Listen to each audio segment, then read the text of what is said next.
Hello' everyone, আজি আকৌ এটি নতুন ভিডিঅ'লৈ আপোনালোক সকলোকে স্বাগতম জনাইছোঁ। ৰাতিপুৱা হোৱাৰ লগে লগে নিজৰ কামবিলাকতো থাকে। আজি তাতে আকৌ আমাৰ ঘৰলৈ আলহী আহিছে। আলহী আকৌ বহুত দূৰৰ হয় দেই। ভাত খোৱাকৈ মাতিছিলোঁ। এইফালে আমাৰ বায়ে ভাত চব্জি বনাই আছে। এইফালে শাক ভাজিলে আৰু ব্ৰইলাৰ মাংস, দাইল আৰু এয়া চাটনি বনাব, শুকান মাছৰ চাটনি। মই এইফালে শুকান মাছৰ চাটনি পিচি আছোঁ। পটাত পিছা চাটনি আপোনালোকে কোনে কোনে খাই জনাবচোন। আমি কিন্তু সদায় খাওঁ। অকণমানিটো চাওকচোন কিমান মৰম লগা তাৰ কথাবিলাক শুনিবলৈ আৰু মৰম লগা। সি মোক কৈ আছে তোমাৰ নিচিনাকৈ ভিডিঅ' বোলে ময়ো বনাব পাৰিম। তাৰপিছত আকৌ ভাত চব্জি হৈ গ'ল, সকলোলৈকে একেলগে উলিয়ালোঁ। আমি ভাত চব্জি খালে সকলো একেলগে মিলি জুলিয়ে খাওঁ, তেতিয়াহে ভাল লাগে। অকলে অকলে খাই ভাল নালাগে। ভাত পানী খোৱাৰ পিছত আকৌ কথা মহলাটো থাকিবই। তেওঁলোকে পূৰা কথা মহলা হাঁহিত থাকিবই পৰা নাই।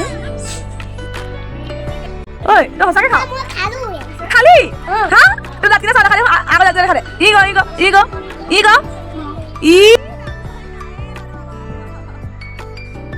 আলহী যোৱাৰ পিছত আকৌ ঘৰৰ ওচৰৰে বা এজনী ঘৰলৈ আহিলোঁ। তেওঁলোকৰ ঘৰতে ফুলবিলাক কিমান ধুনীয়াকৈ ফুলি আছে।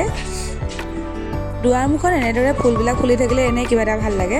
তাই মোক চাহ খাবলৈ মাতিছিলে, সেইকাৰণে চাহ খাবলৈ আহিলোঁ। চিঙৰা আৰু ৰসগোল্লা আনি চাহ খোৱালে। তাতে আকৌ সৰু ছোৱালী এজনী লগ পালোঁ। আজিকালি এইটো মডেলত ওলোৱা টুপিটো পিন্ধি আছিলে। মই তাৰ পৰা খুজি অলপ পিন্ধি ভিডিঅ' কৰি ৰাখিলোঁ।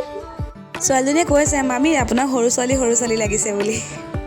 এইবিলাক কৰিলে কিন্তু আগৰ সৰুকালৰ দিনবিলাকলৈ বহুত মনত পৰে। বিয়া হ'লোঁ বুলি কি সৰু ল'ৰা ছোৱালীৰ লগত খেলাৰ অধিকাৰ নাই নেকি?